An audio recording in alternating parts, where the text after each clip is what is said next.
어제 정세균 전 총리와 이광재 의원이 단일화를 발표하면서 더불어민주당 대권 레이스의 최대 관심이 단일화에 쏠리고 있습니다.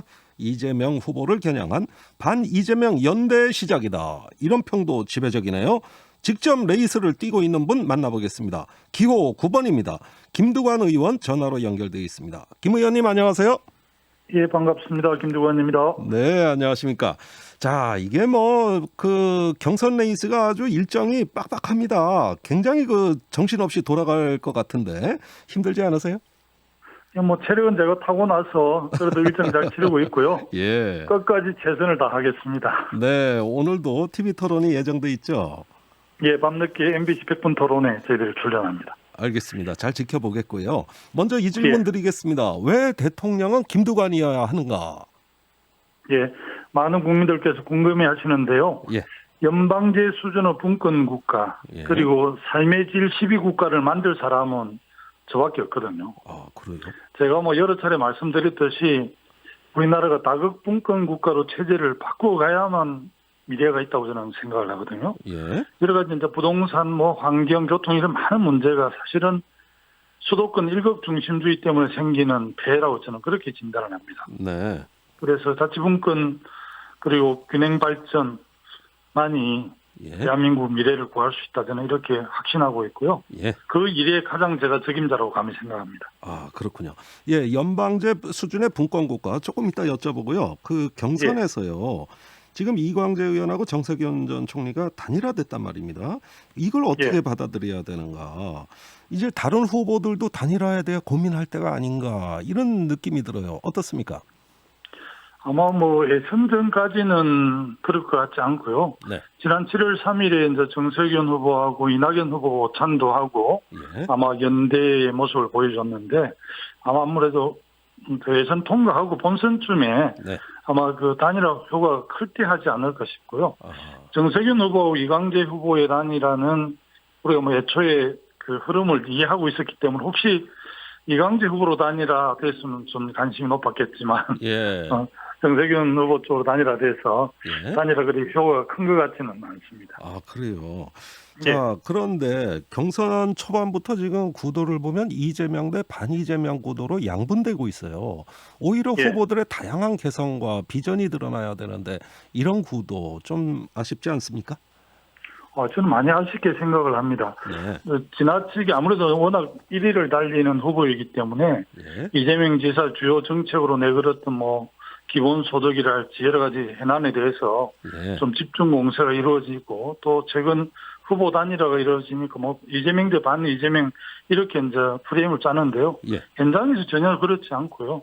또 최근에 이제 추미애 대표하고 추미애 후보께서 이재명 후보를 좀 많이 감싸고 또 말 바꾸는 거에 대해서 엄호를 하고 이렇게 해서 한간에 이제 명추 연대 그런 재미 연대 이런 이야기들이 있었거든요. 그래서 어제 제가 질문을 한번 해봤더만 그 추미애 후보도 끝까지 개혁적인 입장에서 강하게 하겠다고 그렇게 이야기를 하시더라고요. 아, 그렇군요. 그래서 박용진, 김두관, 추미애 다 독자적으로 끝까지 자기의 비전과 같이 정책으로 가겠다는 입장이 확고한 것 같은데요. 네, 알겠습니다. 그러면은 나름대로 또 각자가 최선을 다하는 가운데서 이 구도도 좀 변화될 가능성이 있어 보이는데요. 송영길 대표는 강성 지지층을 비하하는 대깨문이라는 단어를 써서 아주 논란이 커지고 있고요. 정세균 전 총리는 눈과 귀가 의심스러울 지경이다 이러면서 공식 사과를 요구했어요. 어떻게 보십니까? 저도 우려를 나타냈는데요. 대깨문이라는 표현은 당대표로서 매우 부적절한 단어 선택이었다고 생각을 하고요. 이 단어 자체가 이제 여권 지지자들을 비난하기 위해서 반대편에서 만들어내서 사용하는 단어거든요. 반대편에서 만들어서 사용하는 단어이기 때문에 좀 그렇고 이제 안 그래도 지금 특정 후보를 염두에 두고 당내 갈등이 적지 않은 상황인데 당대표가 이제 그런 발언을 해서 당내 분열을 좀 조장하는 것 같은 그런 느낌 때문에 참 안타깝고 송 대표가 몇 차례 설화에 휘말린 적이 있잖아요. 예. 어쨌든 당 대표로서 좀 발언을 더 신중하게 하시면 어떨까 싶네요. 예, 그 경선을 준비하면서 김경률 회계사를 면접관으로 임명했다가 취소하는 일도 있고 송 대표 발언도 있고 이러다가 이 경선이 자칫 원팀의 취지를 구현 못하고 오히려 더 마이너스가 되는 거 아니냐 이런 우려가 있습니다.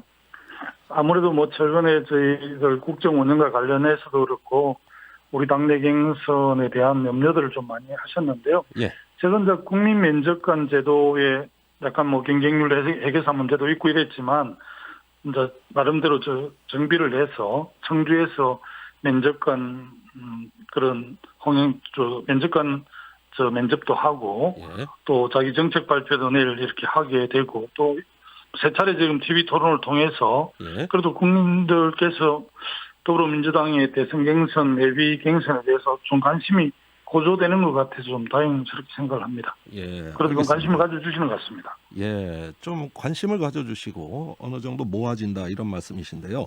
자, 김두관 후보가 어떤 사람인가, 어떤 공약을 갖고 있는가 좀 알아봐야 되겠는데 가장 눈에 띄는 게 이거예요. 5개의 초광역 지방정부로 재편하는 연방제 수준의 분권국가다. 이게 어떤 내용입니까? 저는 이제 출마 선언에서 5국 2특 체제 이렇게 대한민국을 분권적인 다핵 국가로 바꾸겠다는 이야기를 했거든요. 네. 5개의 서울을 가진 나라, 연방 수준의 분권으로 나라 전체가 골고루 잘 사는 대한민국이 되어야 한다는 이런 입장인데요. 예. 지금 불경 메가시티가 만들어졌는데 지금은 정보와 사람 돈이 거의 다 서울에 집중돼 있잖아요. 예. 그래서 이 지방의 메가시티를 만들어서 자율권하고 균형 발전을 위한 지원을 동시에 해줘야 되고 예. 수도권 일극 체제를 극복해야만이 대한민국이 초인류 선도국가로 갈 수 있기 때문에 예. 저는 하드웨어적인 측면에서 분권적 다핵 국가로 가야 한다. 예. 그래야만 국민적 삶의 질을 높일 수 있다. 이런 게 저의 강력한 주장이고 또 이 부분을 가장 제가 많이 체화되어 있고 또 고민했고 그래서 강력하게 주장하고 있습니다. 네, 그러면은 과연 대통령이 되셔도 이게 쉽게 되겠는가? 어떤 부분은 국민 투표를 실시하겠다고 밝히셨나요? 거기에 보니까 언론개혁법이라든가 차별금지법 같은 이런 부분도 국민 투표를 할 수 있다. 우리가 이제 5,200만이니까 대의민주주의를 통해서 예. 대의를 통해서 이제 국회의원들이 입법을 발의하잖아요. 예. 물론 이제 정부 입도 있기는 합니다만은 저는 가능하면 어렵긴 하지만 가능하면 직접 민주주의가 발현될 수 있는 기회를 보다 많이 주는 게 중요하고요. 예. 또 우리 헌법에 그렇게 주요 정책에 대해서 이게 주민투표, 국민투표에 붙일 수 있게끔 되어 있는데 지금까지 한 번도 안 했습니다. 네. 사실은 이제 개헌에 관련된 것만 했지 국민들 삶과 직결되는 주요 정책은 안 했거든요. 그래서 저는 이번에 이제 차별금지법, 언론개혁법, 또 정치개혁법 이런 주요 쟁점 법안에 대해서 국민투표에 해부를 하자. 그래서 1%의 법률을 국민투표에 붙이자. 국민에게 돌려주자. 이런 제안을 했는데 예. 상당히 많은 분들이 관심을 갖고 계신 것 같습니다. 아, 그렇군요. 어쨌든 대의민주주의 국가니까 이게 또 너무 남발되면 곤란하지 않을까 하는 생각도 드는데. 예, 뭐 예. 저는 1%로 하니까 1년에 10,000건 정도 되면 어찌 됩니까? 100건 이상인데요. 예. 실제 그거는 상징성을 그렇게 둔 것이고 예. 정말 이게 해난이 되고 워낙 이 국론이 분열되고 뭐 해난이 심각한 이런 부분에 대해서 예. 저는 국민들에게 선택권을 주는 게 바람직하겠다. 특히 알겠습니다. 정책과 관련해서는 국민들이 직접 투표한 적은 한 번도 없습니다. 네. 알겠습니다. 이 직접 민주주의를 이야기하셨습니다. 자산 불평등을 없애는 것이 새 시대의 정의라고 규정하셨어요. 어떻게 자산 불평등 없앨 수 있을까요? 사실은 지금 부동산 문제 때문에 자산의 양극화가 굉장히 심각하지 않습니까? 예. 그래서 저는 기본적으로 우리 국민의 자산 70%가 부동산에 있거든요. 예. 특히 이제 이 주택 문제가 심각한데요. 예. 저는 1가구 1주택 국가 책임제 예. 이걸 강력하게 주장을 했고 그걸 이제 제 국정 철학으로 삼겠다는 거고요. 예. 일단 주거용 부동산 가세 체계를 1가구 1주택 체계에 맞춰서 예. 지금 법인들이 다주택을 엄청 소유하고 있잖아요. 임대주택. 예. 이런 쪽은 누진적 체계를 확실하게 세제를 정비해서 예. 160만 채 정도 이 법인 임대사업자들 갖고 있는 주택을 시장에 이렇게 내놓을 수 있도록 어허. 그렇게 하겠다는 거하고 또 하나는 주택 공기업이 지금 그 택지를 조성해서 민간 건설회사에 팔지 않습니까? 그래서 민간 건설 회사들이 막대한 차익을 얻고 있는데 예. LH 주택 공기업이 직접 이 자기들이 시공하고 건설을 해서 그것을 원가에 분양하면 예. 무주택자들이 지금 뭐 반값 내지는 3분의 1 값으로 얼마든지 좋은 주택을 가질 수 있는데 이걸 왜 강력하게 안 하는지 모르겠습니다. 저는 그러면 사실상 LH 공사를 해체하자는 말씀이신가요? 아니죠. LH의 역할과 기능을 완전하게 바꾸어야 지금은 LH가 전혀 역할도 못하고 또 고급 정보를 획득해서 최근 자기들이 예, 그 투기도 부동산 하고. 투자를 해서 국민들을 정말 공부를 샀지 않습니까? 예. 알겠습니다. 자, 여러 가지 개혁안 준비하셨는데 끝으로 짧게 좀 답변해 주셔야겠는데 윤석열 전 총장이 처가 리스크에도 불구하고 계속 흥행 중입니다. 이거 계속 유지될 걸로 보십니까? 30초 남았어요. 저는 유지되지 않을 거라고 봐지고요. 예. 본인이 검찰총장에 있을 때 워낙 검찰총장이라는 그 직위를 정치적으로 이용했기 때문에 예. 저는 오래 갈 것 같지 않고 반기문 총장도 대선 3개월 전까지 1위였는데도 그 당시 네. 보면 무너졌는데 저는 윤석열 총장이 끝까지 후보로 갈지는 좀 알겠습니다. 의문스럽습니다. 네, 거품은 곧 꺼진다 이런 말씀 같습니다. 여기까지 말씀 듣겠습니다. 감사합니다. 예, 고맙습니다.